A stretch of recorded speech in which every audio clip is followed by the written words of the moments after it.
nakakahingal. Binili ko sa sariling payong niya, tang init. Ha? Oo nga.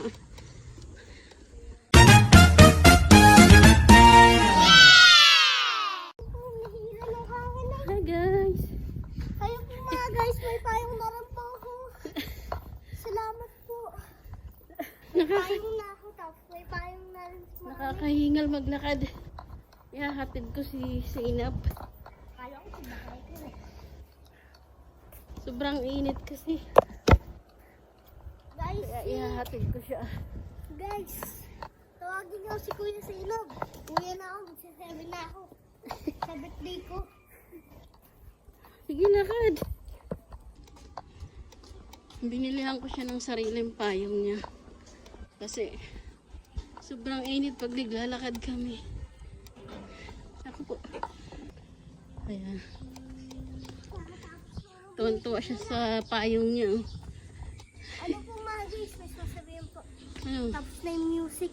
Music pa nila, ang pangit. Ay! Sige na, lakad na. Dadaan kami dito sa may simbahan. Ah, may simbahan.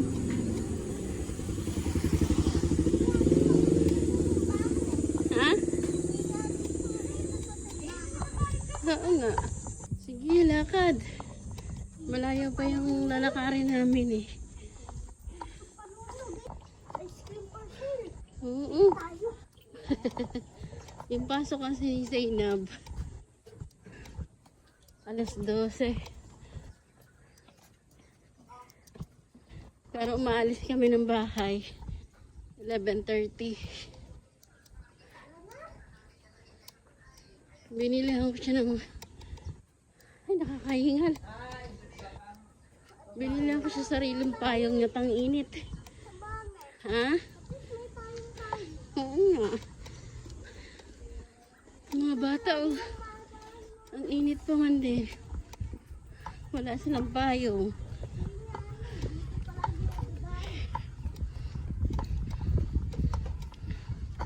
Tapos yung uwian nila, alas 4. Si Zainab na lang yung uuwi mag-isa. Oh, nalaglag na. Nabasag? Hindi.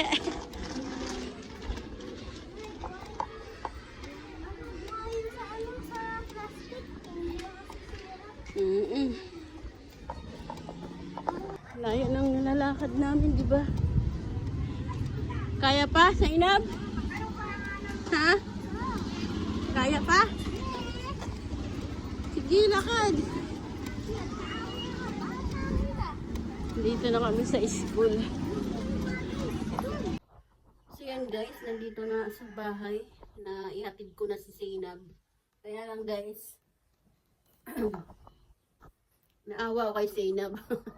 Dahil nadapa. Siguro hindi niya nakita yung daan dahil sa payong. Excited kasi sa payong niya eh. Pero okay naman, hindi umiyak.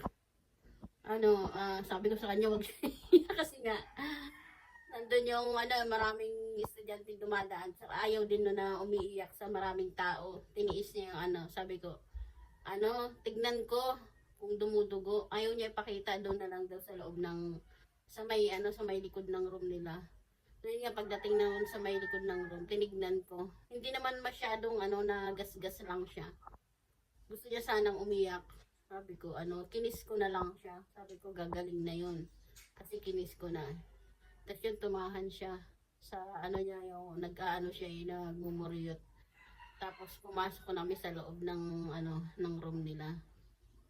Tapos sabi ko, bumulong ako sa kanya kung susunduin ko pa siya mamaya. Sabi niya, siya na lang daw uuwi. Pag kasi guys, pag hapon, siya na lang umuwi. Ayaw niya nang sinusundo siya. Marunong naman na daw siya, big boy na siya kasi 7 na raw siya. Pero minsan guys, nag-aalala din ako. Kasi siyempre yung panahon ngayon, maraming yung kung totoo ba nang may nangunguha ng bata. Siyempre, lang tayo sa mga anak natin. Minsan naman guys, ginagawa ko, hindi ako nagpapakita sa kanya. Nandun lang sa may malayo, sa may sa may gate para di niya makita. Sinusundan ko siya pa uwi. Kasi pag sinusundo ko siya, nagtatampo. Sayang lang daw yung inisip niya nang siya lang daw uuwi. Gusto mag-isa siya. So yun nga, naawa sa kanya kanina kasi nga naghihikbi siya. Pero okay naman na pagdating nga namin, inano agad siya ng teacher nila eh. Ilabas daw yung yung English notebook. Ay, inano niya naman, unuha niya. Sabi ko tulungan ko siya. Ayaw niya, siya lang daw. Marunong na yung anak ko, binata na. Baka mamaya pag binata na nun eh. Wag naman sana no guys. So yun nga guys. Ngayon na naman ulit kami nakapag-video guys. Kasi syempre mga busy rin. Kaya medyo din. Kasi si Mang Ronnie, sinamahan ko siya magpalisensya. Matagal na kasi siyang wala pang lisensya, kaya yun kami ng lisensya, syempre para sigurado din.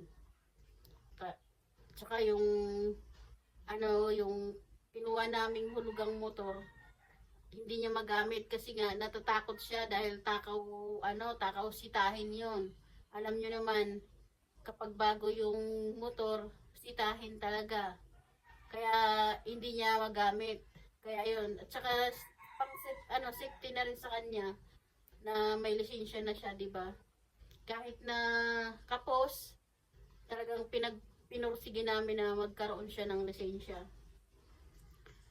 Kasi nakakatakot din, 'di ba, kapag walang lisensya, tapos mahuhuli, may impound yung motor kasi nga siyempre walang lisensya. Dagdag pa sa yun na nga lang yung trabaho na construction. Tapos mapupunta pa dun sa kung halimbawa yung motor, di ba? Kaya yun, para safety na rin, para siguradong walang sitahan, ayun, nagnawa kami ng lisensya niya. Yung niya siguro, magkano nagastos namin? Nasa 4,000 rin, guys. Sa awa ng Diyos, ayun, natapos na. Dito sa Tapos guys, ang sakit, lang yung wallet ni Mang Ronnie sa bag niya nawala. Ay, may naalala nga pala ako guys. Ngayon, sana wala. So yun nga, naglalakad nga kami ni Zainab, diba? Hala, nawala yung 100. Ipambibili ko sana ng ulam yun. Yung suit ko naman kasi na to, walang bulsa, hawak-hawak ko lang ganun. Ay nadulas si Zainab, nadapa. Siguro nataranta ako, nabitawan ko yung 100. So yun, sayang. Habang naglalakad ako pa uwi, binabaybay ko yung daan, tinitignan ko baka sakaling makita ko pa. Siguro di ko na rin makita yun dahil labasan na ng mga estudyante, ibibili sana akong ulam at saka by Jessic dahil masakit yung ulo ko. Ayun, nawala. Hindi ko na nakita. So, iniisip ko na lang na siguro may nangangailangan na mas sigit pa. Kaya, ayun. Hindi ko na nawala na. Hindi ko na nakita hanggang sa pag-uwi ko. May natira naman dyan na Bologna eh. Ayun na lang yung ulam ko. 100 nawala.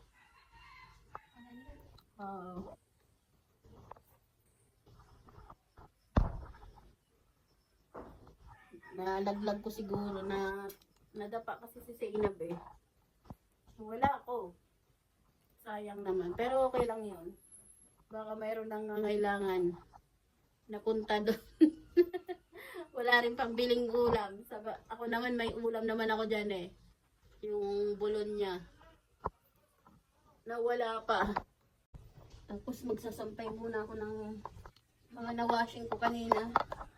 Ito. Labas natin. Habang naghatid kasi ako kay Zainab, nagsalang ako ng Umiiyak yung bata.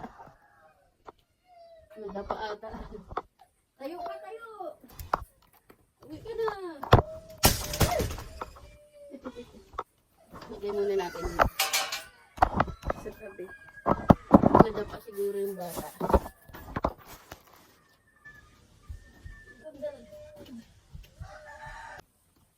Parang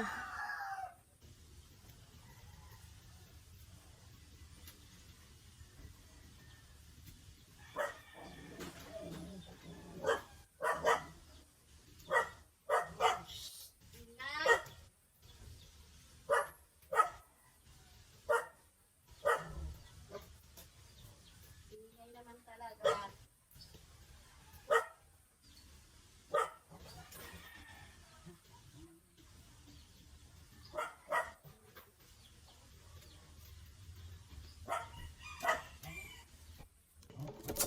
Ano ko na lang po. Hangin. Shhh! Ingay!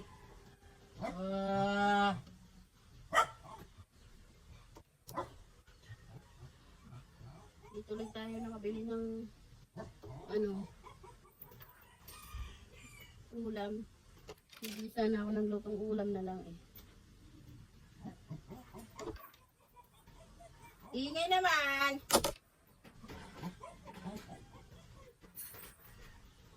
Pag alis ko kasi kanina ako nagsalang ako ng mga short ni Zainab.